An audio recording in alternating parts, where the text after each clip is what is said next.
Hi, everybody. So this week we are looking at issues about community and literacies and what that all means. And so I thought I would give you an example that's actually from my past work for my dissertation, but also a little bit later on in thinking through all of these different things and what it means to be within a community and creating media or creating kinds of literacy events.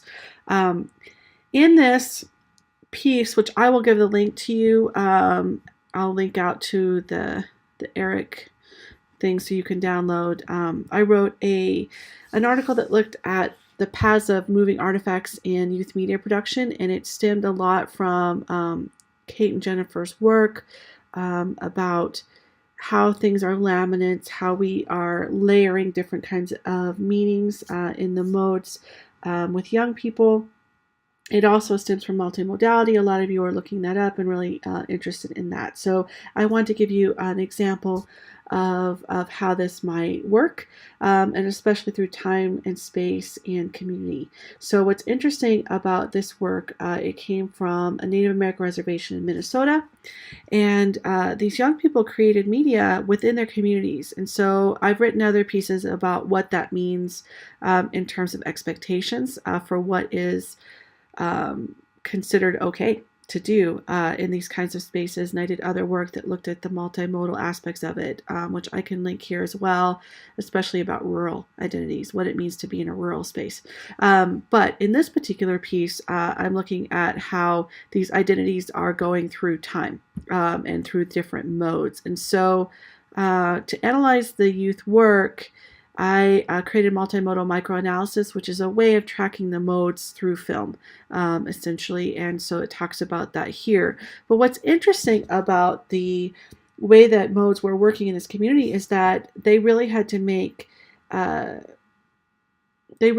through how they were going to present things in particular ways. Like, for instance, there was a sacred island, and they had to decide whether they show the island in the film or not, right? So that's a modal choice. What do you show? That had to be actually decided by the community. They actually had to talk to other people and elders in that community to see if that would be okay.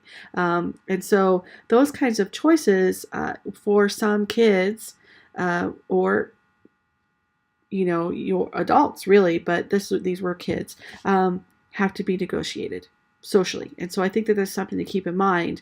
You're not going to have, if you give your kids a photo assignment in your class, you might get some photos that you're not expecting, or you might get photos that have been censored, or you just don't know. It's more complicated than just giving an assignment. That's why, for instance, video assignments are more complicated than just handing a kid a video camera or a phone.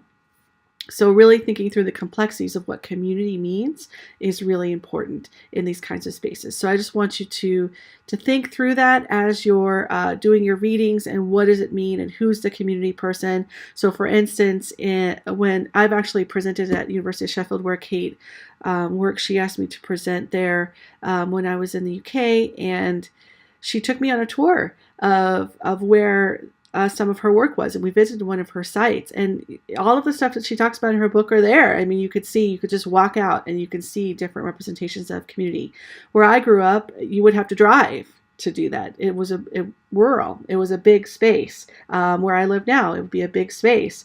You couldn't just walk out your front door and be confronted with all of these kinds of identities. So I think that where you are really matters. And so a lot of my work deals with place and identities within that, but also it might be your case as well, where identity expressions are different because of where you are. And so keeping that kind of stuff in mind as you read, I think could also be important and useful for you. But this is just a quick example. I'll link to this article. If you're interested, you don't have to read it. I'm not assigning it, but feel free to take a look at it if you want to. But really just kind of forefront, really thinking through the complexities within the communities that you are in, the communities that your students, if you have students, or your clients, if you have clients, are working in.